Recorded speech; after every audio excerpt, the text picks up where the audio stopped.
I'll just answer Judith real quick, because I don't want to leave you on that. But if there's no one there, then what?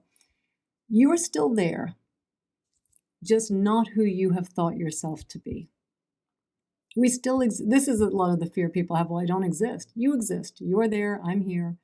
We're all in agreement on that. But you do not exist the way you think you exist. You are not this little unworthy, unlovable image that you have taken yourself to be this whole time. It's coming out of the duality and into non-duality.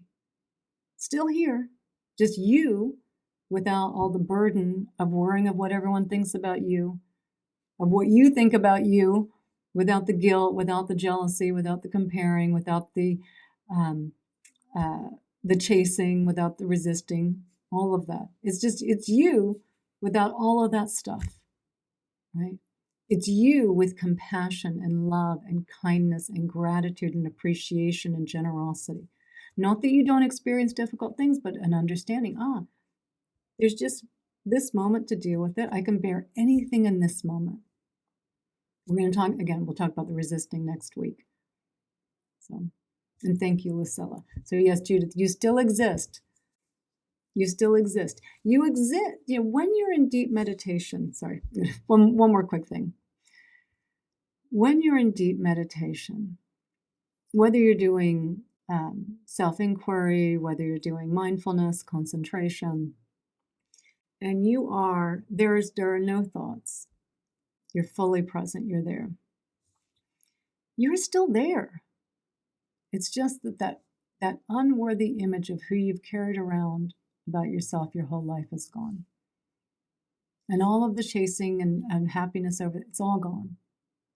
You can still get up from that moment, go into the kitchen, make a cup of tea, make your breakfast, say hi to your husband or your partner, your kids, your dogs, and still be the same person. It's just without the burden of this idea that I am something other than what I am not. I'm something other than what I am. I think I messed that up. Without the burden of believing you are something that is not who you are. You're still there, but you don't exist the way you think you exist. And we'll talk more about this. We'll do more live talks on this as well, because this is what we're doing here.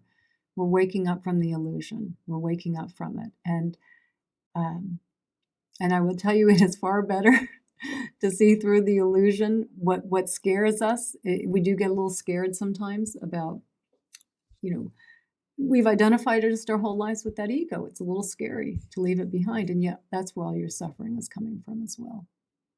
And so, we walk through this each week. We do practices. We have talks trying to help point you to see what's going on. And this path is, it's a little more gradual.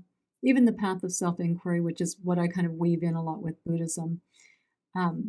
We experience our true nature. We come back. We keep kind of going back and forth until one time it just almost is just staying. You spend more time there. You just spend more time there. I mean, there's people like Eckhart Tolle that had the sudden, dramatic seeing of it. That's more rare. For most of us, it's more this gradual. And then again, we're spending more and more time not burdened by the ego anymore, really seeing through the illusion of it. And just and then trusting more without life without it. We trust that ego so much, man. And it gives us the worst advice. If your friend gave you the advice that your ego gave you, like, you wouldn't be friends with that person after 2 weeks. And yet, we can carry this ego around with us our whole life and giving us the worst life advice ever. The worst. It's like the worst life coach ever. So, you won't miss it.